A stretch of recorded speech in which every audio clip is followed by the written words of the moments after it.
Jesus Freak here, and I was just thinking about how sometimes um, we've had people criticize certain editions of KJV printings that might not spell words exactly the same as other editions might.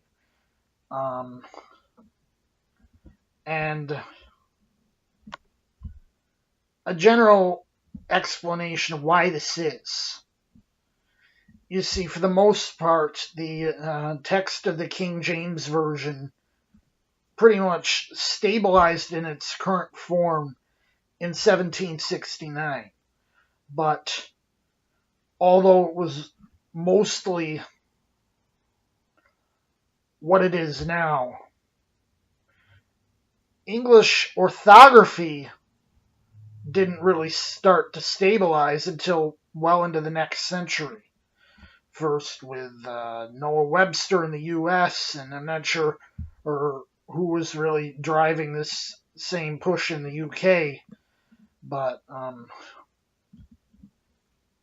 I think it even took longer in Canada because for decades they weren't sure whether they wanted to, spell things like we did or spell things like the UK, and they wound up compromising and spelling things like they do in the UK, except they use IZE instead of ISE. And King James Bibles that we have, a lot of these are ossified and 18th century spelling, which has a couple differences. Some words changed. For example, sponge is spelled with a U instead of an O, or show is spelled with an E. These changes didn't take place until later.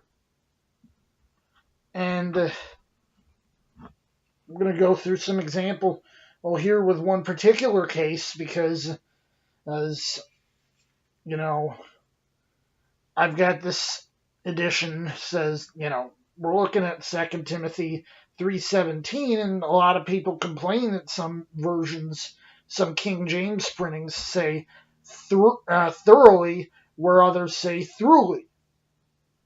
I'm holding here a Cambridge Concord. It says throughly. I have a Nelson single column here, and says throughly.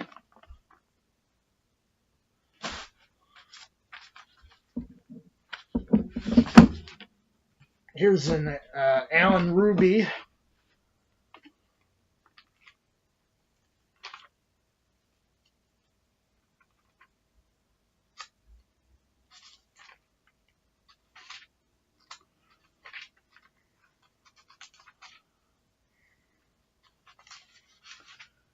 And it says throughly. Throughly. Oxford Blackface.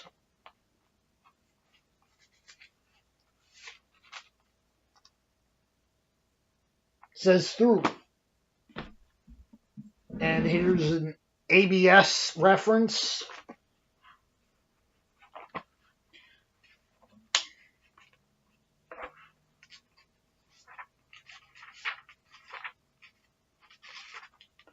From the 1950s. And this one says thoroughly. So, what's the answer? The answer can be seen, believe it or not, in the English word thoroughfare,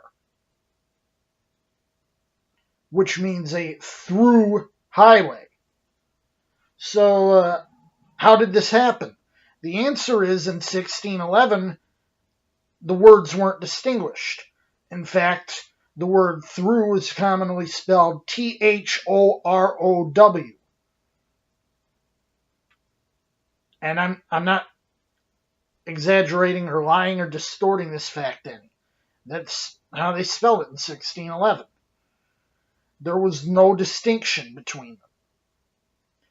Thoroughfare is one example of this lack of distinction because the spelling became standardized when the words weren't distinguished. So, thoroughfare honestly ought to be throughfare, but it's thoroughfare. And honestly, if you're going to update the spelling of the King James all the way up to the 21st century, it would not be incorrect for it to say thoroughly, and you haven't actually changed the word because the word is actually the same. It is literally just orthographic because the words simply weren't distinguished.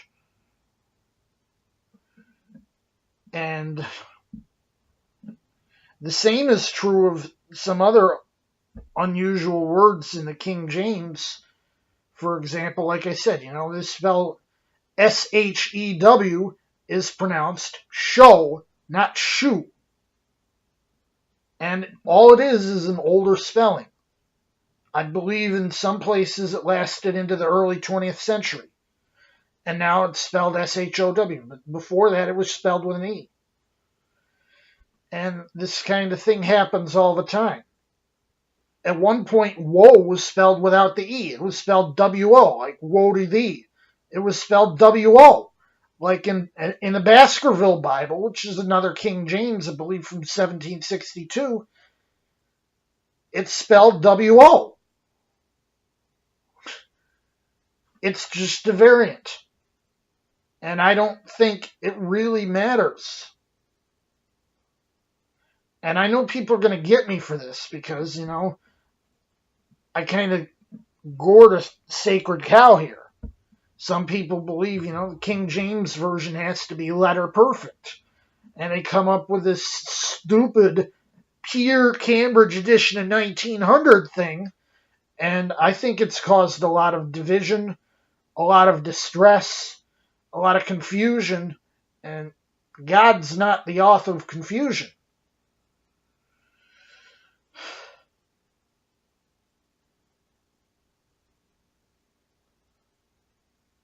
Speaking of the Pure Cambridge edition of 1900, this copy's a representation of, in fact, the guy who came up with the idea basically said your pre-1985 Cambridge cameo is basically a representation of this text type that he calls the Pure Cambridge edition.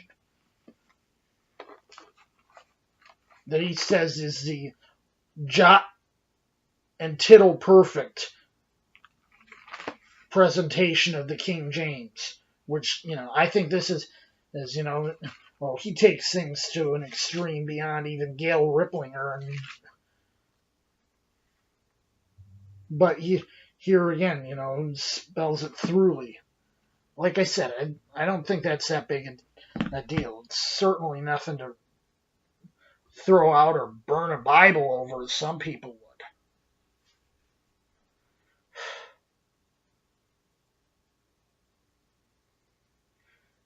For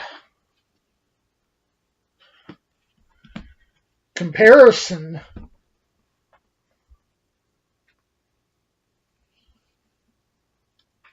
I happen to have Trinitarian Bible Society's Spanish New Testament right here. And pretty thin volume.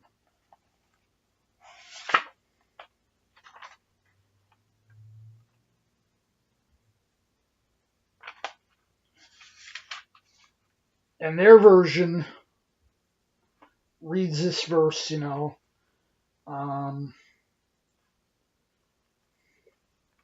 Toda escritura es inspirada por Dios y útil para enseñar, para redarguir, para corregir, para instruir en justicia, a fin de que el hombre de Dios sea perfecto, enteramente preparado para toda buena obra.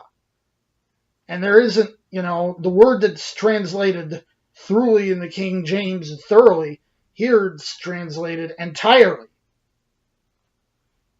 the verse reads, to the end that the man of God may be perfect, entirely prepared or fully equipped for every good work.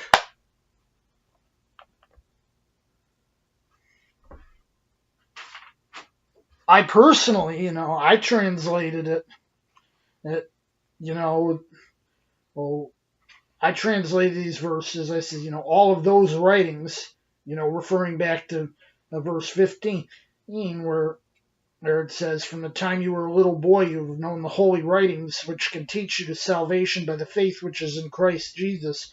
All of those writings are divinely inspired and useful for teaching, for debate, for correction, for the instruction which is in righteousness, that a man of God may be whole, prepared to every good work. And I mean, obviously, I translated from Latin because I don't speak Greek, but the idea is the same without the word. I guess I took the word to be an adjective separate from the next part. The idea is still the same.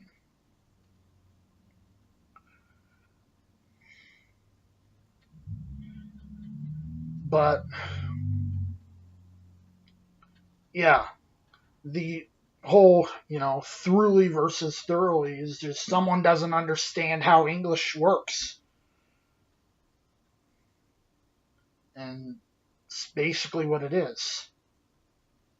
Jesus freak out.